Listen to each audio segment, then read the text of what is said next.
তোমরা যারা already web developer হয়ে যাচ্ছ বা যাওয়ার পথে আসো, তোমরা নেক্সট কিছু বছর একটা জিনিস খুব বেশি শুনবা, যেটাকে বলে হচ্ছে HTML5। সো এই HTML5টা একটু বেশি ইন্টারেস্টিং, যদিও এটা অনেক বছর হয়ে গেছে, কিন্তু তারপরও এই রিলেটেড অনেকগুলো ট্যাগ মাঝে মধ্যে তোমার ইন্টারভিউতে জিজ্ঞেস করবে, এমনকি তোমারও ডে টু ডে কাজের মধ্যে ইউজ করা উচিত।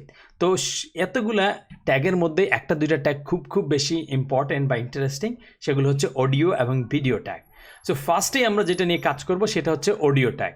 সো অডিও ট্যাগ, তুমি যদি জাস্ট কোনো একটা অডিও থাকে, তোমার মোবাইলে রেকর্ডের অডিও হইতে পারে অথবা ইন্টারনেট থেকেও তুমি নিতে পারো। ধরো আমার এখানে আছে কি গোড অডিও স্যাম্পল, ধরো আমি এই প্রথম লিঙ্কটাতেই গেলাম, গিয়ে সেখানে গিয়ে তুমি যদি এটা চালাই দেখো, তাহলে তুমি মোটামুটি একটা সাউন্ড শুনতে পারবা, যে কিছু একটা সাউন্ড দিচ্ছে। সো যে কোনো একটাই তুমি এখান থেকে ডাউনলোড করে নিতে পারো। ধরো আমি এখানে ডাউনলোড করে নিলাম, ভালো কথা। তারপরে যদি তোমার ডাউনলোড হয়ে যায়, তারপরে তুমি তোমার কোনো একটা জায়গায় একটা ফোল্ডার তৈরি করো। আমি আমার কম্পিউটারের সি ড্রাইভের, তারপরে আমি প্রজেক্টসের ভিতরে ধরো আমি একটা ফোল্ডার করে ফেললাম এই জায়গাটায়। সেই ফোল্ডারটা আমি বানাই ফেললাম Ctrl+Shift+N দিয়ে, এবং নাম দিলাম হচ্ছে HTML5 মেবি -practice বা কিছু একটা। এর ভিতরে আমি ওই যে ডাউনলোড করা হয়েছে ওইটাকে নিয়ে আসি, ধরো এখান থেকে কপি করে আমি নিয়ে আসলাম এই জায়গাটায়, এনে এখানে বসাই দিলাম। বা এটা রিসোর্সের, ইউজুয়ালি রিসোর্সের ভিতরেও দিতে পারো, বাট আপাতত করলাম। আর তারপরে আমি কিবোর্ডের F2 চাপ দিয়ে সেটাকে রিনেম করে দিলাম, জাস্ট নাম দিয়ে দিলাম হচ্ছে গোট। নাম দিলে আমি যদি ফাইলের এক্সটেনশনটা দেখতে চাই, তাইলে আমি ভিউতে গিয়ে আমি কোনো একটা অপশন সিলেক্ট করব, যে হচ্ছে ফাইল নেম এক্সটেনশন। তাইলে আমাকে দেখাবে যে গোট MP3। তো এই জিনিসটা থাকলো, তুমি চাইলে এটাকে চালায়ও দেখতে পারো। বাট এনিওয়ে, আমরা এখন আমাদের ভিজুয়াল স্টুডিও কোডে যাব। কোডে গিয়ে আমরা এই ফোল্ডারটা যেটা আমরা তৈরি করছি এটাকে ওপেন করব। তো এটার জন্য আমাকে জাস্ট HTML5 প্র্যাকটিস এটাকে সিলেক্ট করে ওপেন করে ফেললাম। এখন এই জায়গাটায় আমি হয়তো একটা ফাইল তৈরি করে ফেলবো, জাস্ট নিউ ফাইলে ক্লিক করলাম এবং এইটাকে সেভ করতে গেলাম। নাম দিলাম হচ্ছে মেবি audio.html, বা এটা নাম এরকম দিতে পারি, অডিও ভিডিও একবারই আমরা করে দিই audio.video.html। সো এখানে আমি একটা জাস্ট স্ট্রাকচারাল ফাইল তৈরি করে ফেললাম। তৈরি করে আমি তারপরে এর ভিতরে আমি একটা জিনিস করবো, যে মেবি ডিপ একটা করে দিলাম, তার ভিতরে আমি দিয়ে দিলাম যে অডিও ট্যাগ বা কিছু একটা, বা সাউন্ড দিয়ে দিলাম, এরকম একটা ক্লাস দিয়ে দিলাম। তার ভিতরে আমি একটা অডিও ট্যাগ বানাবো। সো জাস্ট অডিও ইটসেলফে একটা HTML5 এর ট্যাগ। তুমি যদি অডিও লেখে ট্যাব দাও, তাইলে তুমি এটা এখানে দেখবা। তারপরে তুমি চাইলে এই যে গোট যেটা বানাইছো goat.mp3 এখানে সোর্স হিসেবে ইউজ করতে পারো, অথবা ইন্টারনেটের কোনো MP3 ফাইলের সোর্স যদি থাকে, তুমি কিন্তু জাস্ট ইউটিউবের ভিডিও লিঙ্ক URL বসাই দিলে এখানে কিন্তু কাজ করবে না। তুমি কিন্তু ওই MP3 ফাইলটা যদি কোথাও হোস্ট করা থাকে কোনো ওয়েবসাইটে, সেটা যদি হচ্ছে এরকম ডিরেক্ট ফাইলের লিঙ্ক থাকে, তাইলে তুমি সেটা ইউজ করতে পারবা। কিন্তু ইউটিউবের ডাইরেক্ট ভিডিও লিঙ্ক এখানে বসাই দিলে কাজ হবে না। এখন আমরা যতটুকু করছি ওটা পুরোপুরি কাজ করবে না, জাস্ট হালকা একটা জিনিস লাগবে। তো আমরা আপাতত যাই, এখানে গিয়ে যদি আমরা এই অডিও ভিডিও এটাতে ক্লিক করি, তাহলে এখানে কিছুই দেখাচ্ছে না। তোমার জাস্ট আর একটা জিনিস লাগবে, সেটা কিছু না, সেটা হচ্ছে এইখানে তোমার ওই যেই এই প্লে বা হচ্ছে এই জিনিসটা বা সাউন্ডের এই জিনিসটাকে বলা হচ্ছে কন্ট্রোলস। তো এইখানে গিয়ে তুমি যদি এই যে লেখো, তাহলে তুমি এই কন্ট্রোলস এটা যদি দাও, তাইলে মোটামুটি তোমার বেসিক লেভেলের কাজ হয়ে গেল। তো এটা হওয়ার পরে তুমি যদি এই জায়গাটায় দিয়ে দাও, তাহলে কিন্তু একটা কন্ট্রোলস চলে আসলো, এবং তুমি এটা যদি প্লে দাও, তাহলে তুমি সাউন্ড শুনতে পারবা। তো তুমি যদি প্লে দাও, আমি দরকার হলে আমার এখানে সাউন্ড অফ করে রাখতেছি, কিন্তু তুমি যদি সাউন্ড প্লে করো এই গোটের সাউন্ড বা কিছু একটা, তাহলে তুমি সেই সাউন্ডটা শুনতে পারবা। সো তোমার কাছে যদি কোনো মিউজিক বা সঙ্গের MP3 ফাইল থাকে, তাহলে তুমি অবভিয়াসলি এখান থেকে এটাকে চালাইতে পারবা। সো এইটা গেল হচ্ছে তোমার একটা অডিও ট্যাগের বিষয়। তুমি যদি এখন একটা ভিডিও ফাইল যদি তোমার থাকে, ধরো আমার এখানে কিছু ভিডিও ফাইল হয়তো রেকর্ড করা আছে, এই যে আমরা যে ভিডিওগুলো রেকর্ড করতেছি তার কাছাকাছি, ধরো এখান থেকে আমি কোনো একটা ফাইল নিয়ে নিলাম, যেখানে অনেকগুলো ফাইল আছে, ধরো আমরা মেবি এটাই নিয়ে নিলাম, ঠিক আছে। কপি করে আমি জাস্ট ওখানে নিলাম, একই জায়গায় নিলাম।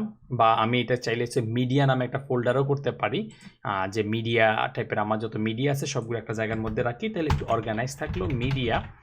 এবং সেই মিডিয়ার মধ্যে আমি সেই গোটটাকে ঢুকাই দিলাম, যে গোটতে ওখানে যা, আর পাশাপাশি এটাকে রাখলাম।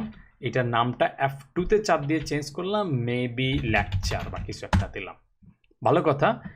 এখন আমি আমার এই জায়গায় এসে যদি একটা ভিডিও করতে চাই একটা, মেবি আমার হচ্ছে একটা দিয়ে দিলাম, এটা হচ্ছে আমার লেকচার, তার ভিতরে আমি হয়তো একটা ভিডিও ট্যাগ দিয়ে দিলাম, তাহলে আমি ভিডিও ফাইল করব।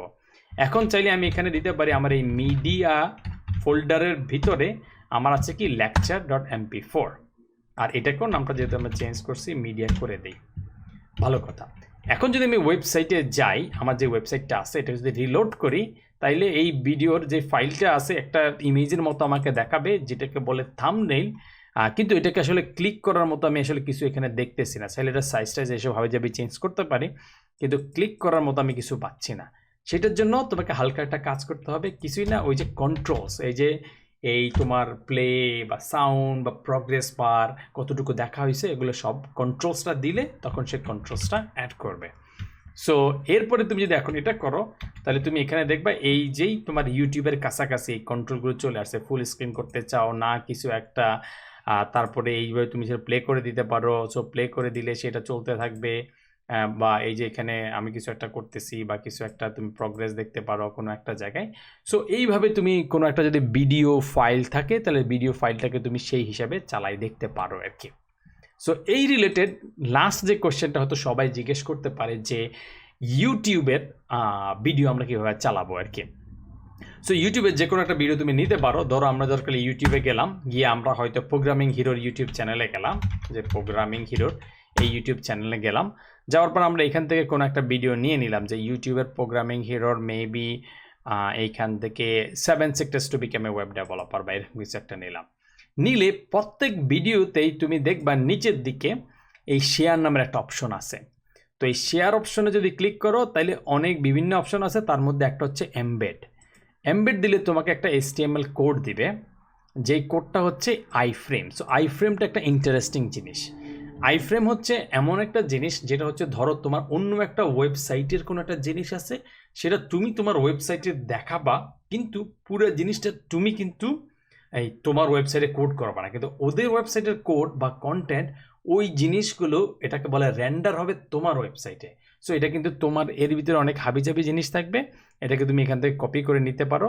কপি করে নিয়ে এসে তুমি তোমার এই যে এখানে কপি করে ফেলতে পারো। কপি করলে তোমার সাইটের মধ্যে দেখাইতে পারো, কিন্তু এই জিনিসটা সবার উপরে দিলাম, দরকার হইলে এখানে বসাইলাম আইফ্রেম।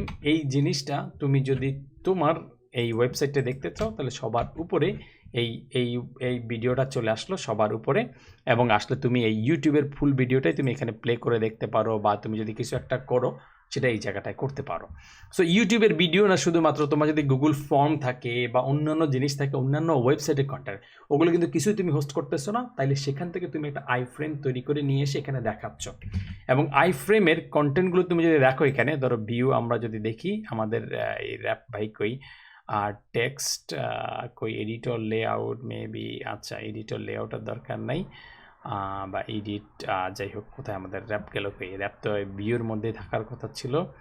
এডিটর এপিয়ারেন্স, মেবি এপিয়ারেন্সের মধ্যে হচ্ছে কই গেল, এপিয়ারেন্স নিচে আছে কোনটা, শো প্যানেল, এখানে কিছু একটা আছে।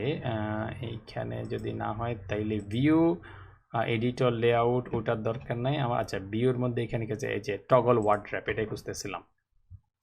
তো এই জায়গাটা তুমি দেখো যে আইফ্রেমের ভিতরে আরও কিছু ইনফরমেশন আছে। একটা আইফ্রেম দিচ্ছে, এটা উইথ কত হবে, হাইট কত হবে, তুমি চাইলে হাইটটাকে চেঞ্জ করতে পারো। তুমি এদের ভিডিওর সোর্স যেটা আছে এটা সেখানে দেয়া আছে। তারপরে তুমি ওই যে কিছু ওদের প্যারামিটার আছে, তুমি অ্যাক্সিলারোমিটার অটো প্লে চালু করবা কি করবা না, এই রিলেটেড কিছু ইনফরমেশন আছে। তো এই ইনফরমেশনটা আইফ্রেমের মধ্যে। তুমি যদি কোনো একটা মেবি গুগল ফর্ম তোমার ওয়েবসাইটে দেখাইতে চাও, তাইলে ওখান থেকে যদি এমবেড অপশনটা দাও তাহলে একটা আইফ্রেম দিবে। সো আইফ্রেম দেওয়া মানে হচ্ছে গুগলের ওয়েবসাইটের পুরোটাই রেন্ডার হবে, ওই কোডগুলো সব ওদের ওখানে, কিন্তু সেই ওয়েবসাইটটা দেখাবে তোমার সাইটে। এখানে যদি তুমি কোনো একটা ফর্ম সাবমিট করো বা যাই করো, সেই ইনফরমেশনগুলো চলে যায় গুগলের সার্ভারে। তো এটা হচ্ছে আইফ্রেম। আইফ্রেমটা আগে অনেক বেশি ইউজ হতো, এখনও স্পেসিফিক কেসে কেসে ইউজ হয়, কিন্তু ডে টু ডে নর্মাল ওয়েবসাইটের ক্ষেত্রে অনেক কম ইউজ হয়, কিন্তু স্পেশাল কেসে আইফ্রেমটা ইউজ হয়। সো আইফ্রেম সম্পর্কে হালকা একটু ধারণা থাকলো। এছাড়া তুমি ভিডিও ট্যাগ, অডিও ট্যাগ সম্পর্কে হালকা ধারণা নিচ্ছ। এছাড়া তুমি এখানে alternative fallback video file use করতে পারো, যে এই ফাইল যদি সাপোর্ট না করে অন্য একটা হবে। যদি কোনো ভিডিওই না চলে তাহলে টেক্সট কিছু থাকবে, কন্ট্রোলগুলো নিয়ে আরও অনেক ঘষা মাজা করতে পারো, কিন্তু সেই ডিটেল আমরা যাচ্ছি না।